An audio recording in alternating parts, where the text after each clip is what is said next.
How's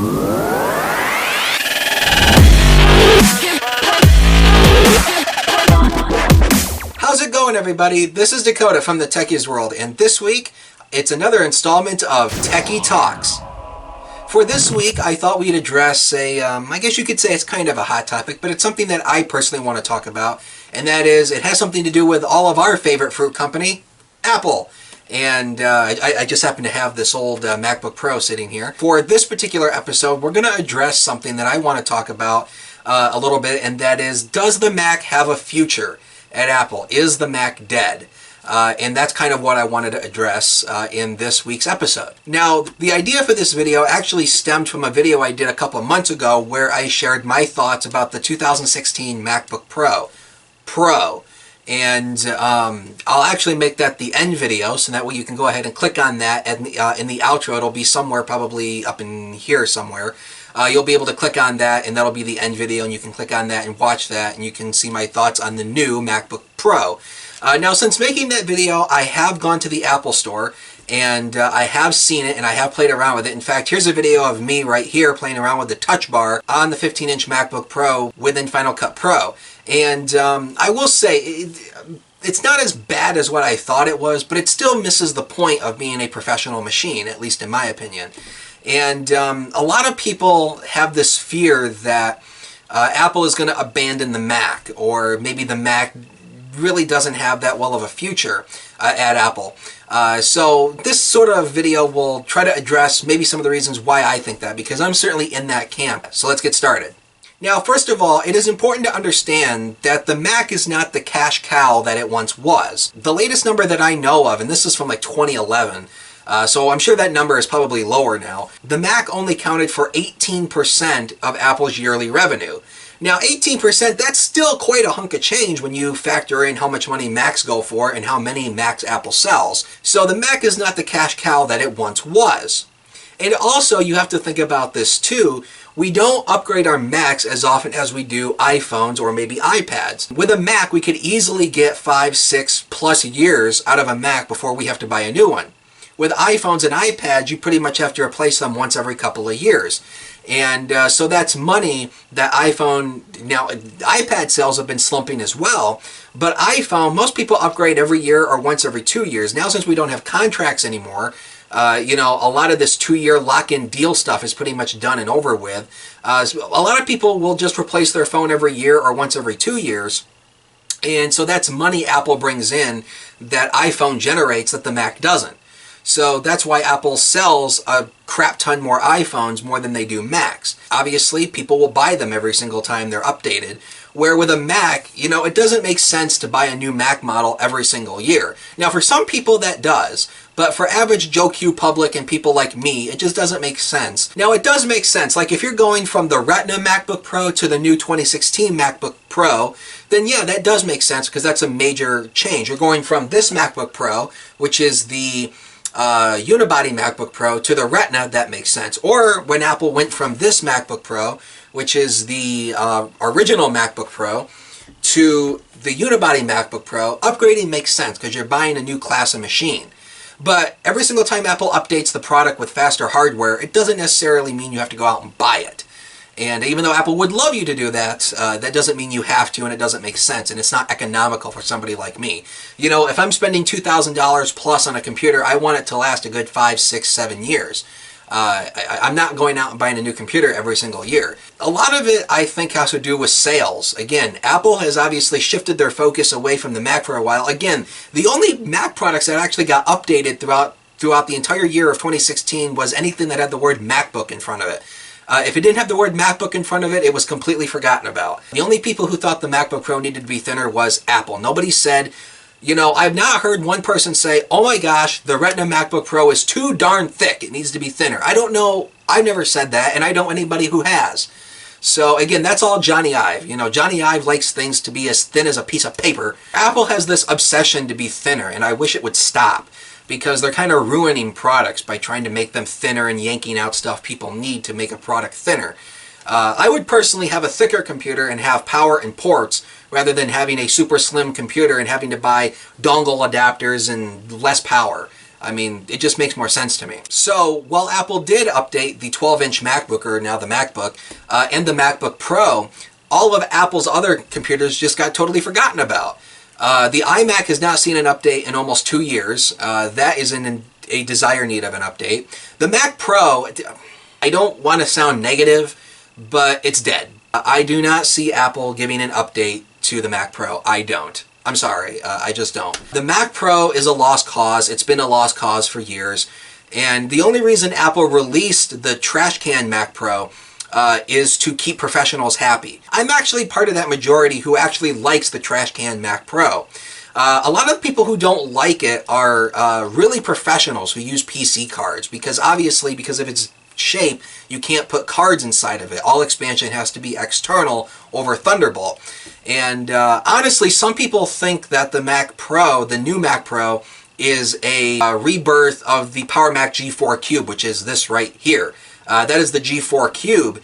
And that also was, you couldn't add any cards in it because of its odd shape. All expansion, there was really no room for expansion in that thing. But, and actually I was considering buying one. I was actually, not long after it came out, I actually was considering buying one because I was going to get one and I was going to set it up as a video editing workstation. And I was going to have dual or triple monitors on it, and I was going to set it up as a video editing workstation. I mean, that thing is a screaming computer. I mean, you know, I've actually played around with it at the Apple Store, and that thing has some insane power to it. I mean, it's a really kick-ass little system. It's gone for almost 4 years completely untouched. It is in the exact same state Apple left it when it was rolled out in 2013. I don't see Apple updating it. I don't. Apple's professional market is waning. It has been waning for a few years now, or maybe even longer. Apple killed off Airport. They're no longer making their airport routers anymore. Apple's getting out of the router business. I'm not surprised by that, really, given the fact where Apple's been focusing their energy. The only people who really bought airport base stations were people who had Macs or diehard Apple people. The average Joe Q public, which is where obviously Apple is putting all their money and energy, it is not going to give Apple $200 for the airport extreme base station when they can go to Walmart and buy a cheap little $29 Belkin router that'll last them for 2 years and they're happy. You can still buy them, they're still producing them, but they disbanded the airport team. I think I read the airport development team, the guys who are responsible for coming up with airport products. I think I read they were reassigned to Apple Watch or something.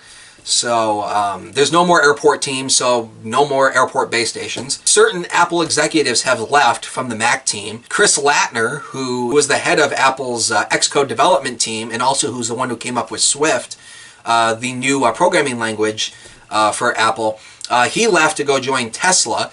Another Mac guy from Apple left to go join Tesla. And I can't think of his name, but he was part of Apple's elite industrial design team.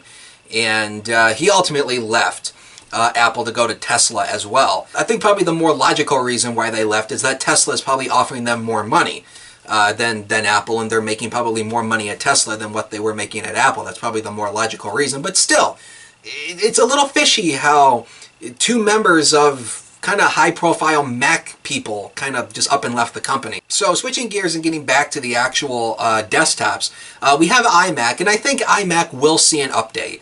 I think Apple will update iMac. I don't really see iMac going away right now, but it might eventually in the future. Again, the rumor for the new iMac really doesn't seem all that impressive right now. It just seems like at the moment Apple will just give it a typical hardware bump and replace all the ports with obviously USB-C Thunderbolt 3. That's what it seems like Apple wants to do. They're not probably going to redesign it. I mean, I don't know how you can redesign iMac. I mean, I don't know how much more redesigning on iMac they can do, but again, but that waits to be seen. Mac Mini's dead. It's been dead for a long time, and I've been saying for probably 4 years since the new Mac Mini models came out. What was that, like 4 years ago, I think, when that came out. I said Apple's killing the Mac Mini because they want people to go over to iMac. The unimpressive update Apple gave to Mac Mini, I think it was back in 2013, I think it was when they updated that. Because I think they updated it same time the Trash Can Mac Pro came out. I think, but of course you guys can correct me on that. But I think it was 2013. A lot of people were up in arms because Apple took away the quad-core option. You can no longer get a quad-core i7 in the Mac Mini. And if you got a quad i7 Mac Mini, you had a little bitchin' little machine. But Apple got rid of that option, and now it's dual core across the board. And actually, as a matter of fact, the stock configuration is basically just worthless. I mean, the stock configuration for, I think it's $599, is so bare bones. It's basically like they're selling you a school version of the Mac Mini to ordinary people, because Apple will do that.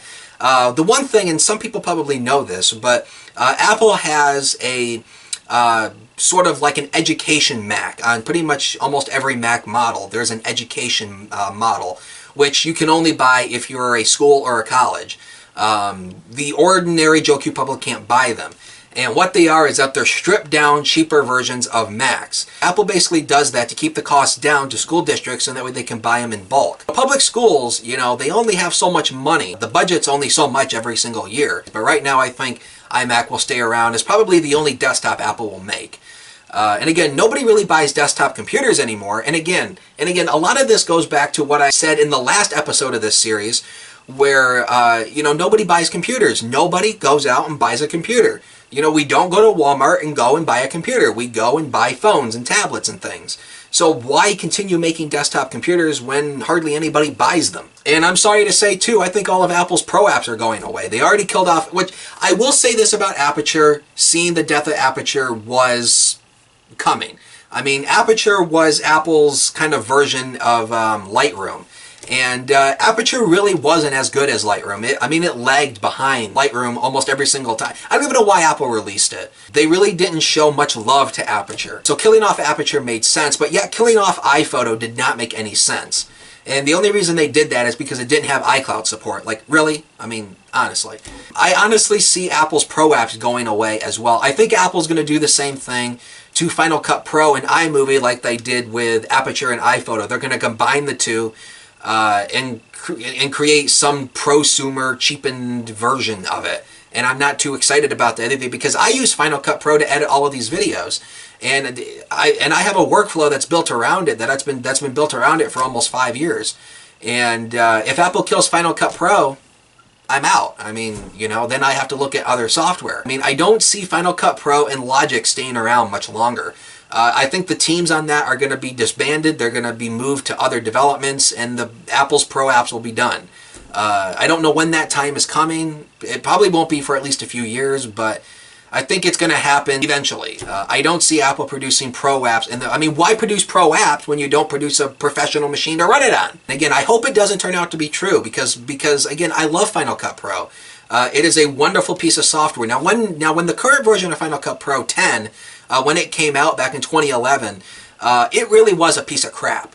But Apple has really improved it and basically made it into a pro app once again. But another thing I'm sure that some people probably haven't thought about, and I'm sure some have, and that is iPad. If you keep up with Apple's quarterly sales, again, iPad is down again. The sales for iPad are down again. I don't know how many quarters in a row that is, but and I think a lot of that is due to iPad Pro. Apple is trying to position iPad Pro as the replacement to your computer, when it really isn't a replacement to your computer. It's just a gigantically oversized iPad that really doesn't do anything special. I mean, you know, yes, you can use Apple Pencil with it, you can draw with it, and it's got better speakers and all this stuff. iPad Pro really doesn't do anything that's really special enough to where I could say, yes, you know, as a professional, yes, iPad Pro can replace my MacBook Pro, or it can replace my Mac Pro, or it can replace my iMac. It doesn't do anything that is that special to do that. With the struggling iPad sales and the overall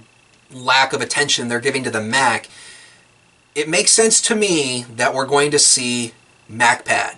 Now, I don't think Apple can use MacPad because I think somebody else has trademarked that name, so it'll probably be called ApplePad or something. But I honestly see Apple merging the MacBook and the iPad Pro together to create a hybrid device. And even though Apple has swore up and down that they will never combine the two products, they'll never merge macOS and iOS together, they'll never do this, I think it's coming. Apple contradicts themselves all the time. I think MacPad will replace most, if not all, of the Mac line. It'll definitely replace MacBook Pro, it'll replace MacBook, it'll replace almost every single Mac model. And that'll be the one Mac that Apple will probably make. And with that, they will have to combine Mac OS and iOS to create Apple OS, which I think Apple will do anyway. If not, I think the Mac will go away entirely. Now, the problem with that is if Apple kills off the Mac entirely, what are we going to do about app development? Because all app development for iOS and everything is done on the Mac. You need Xcode. And Xcode is an Apple-only app because Xcode has the Apple APIs that you need. Apple does not use... Apple will actually reject apps that have private APIs. You cannot use private APIs. You have to use Apple's APIs, which are only in Xcode, and Xcode is a Mac-only app. So I don't ever see Apple writing Xcode for Windows. I don't ever see them doing that. So what Apple will have to do is if that they kill off the Mac entirely, then they will have to move app development over to iOS, which could be a bit of a task, but really they could rewrite Xcode and make it an iPad-only app. Now, there's something to make iPad sales flourish, is move app development over to iOS and basically make it iPad-only, to where you have to have an iPad Pro in order to run Xcode and basically in order to do app development for the platform. Same way like how it is now. You need to have a Mac in order to develop anything for the Mac. If you want to release an iOS app, you have to have a Mac because you need to have Xcode. So I think they could turn Xcode into an iOS app and really just release it on iPad Pro and call it a day. But I think the more logical thing is for the iPad Pro and the MacBook to merge into one product to create MacPad or ApplePad or whatever, and with the two platforms merging together to create one single platform. To get to the premise, a traditional Mac as we know it, like this or like this, any traditional Mac that we know today, I don't think will be in the product line in the foreseeable future. For a while, yes, but how long will these Macs last? I can't tell you.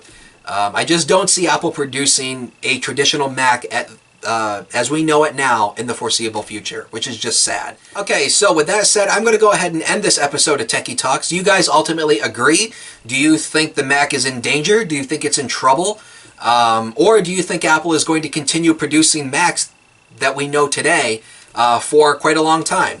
I actually want to hear your thoughts. Drop them down in the comments. If you like this video, make sure you give it a thumbs up. If you want to see more from the Techies world, make sure you hit that little subscribe button down below. And which I think most of you know by now, when you hit that subscribe button, please make sure you click that bell icon and check the box that says receive all notifications for this channel. Then that way you will be notified every single time a new video is posted.